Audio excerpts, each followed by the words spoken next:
Малите одгледувачи на свињи во Кочанскиот регион кои на своите фарми одгледувале по една или неколку свињи, немаат информација кога повторно би можеле да ги одгледуваат за своји потреби. По селото Облешево пред повеќе од половина година се изврши депопулација на свињите поради неколку случаи на африканска чума. Свињето ги исплатија на 90% исплатено, меѓутоа не по таа цена кој што мислиме ние. Втората работа, зошто не се дозволува? Еве сега значи нема епидемија, значи нема ништо. Да ја дозволат, ние сме научени. Еве на пазарот до кило месо цен, на место да произведеме, да имаме поевтина храна и да не бидеме терет на никого.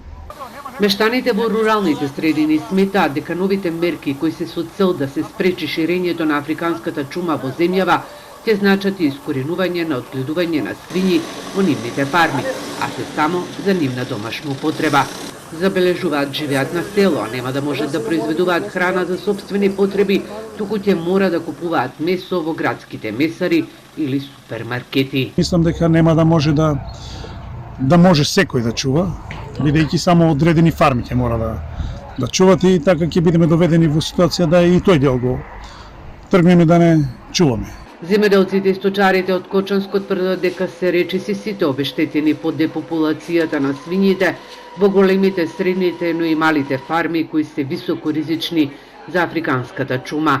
Од одгледување и производство на свинско месо екзистираат околу 11.000 семејства во земјава, а овој бизнис врти околу 180 милиони евра.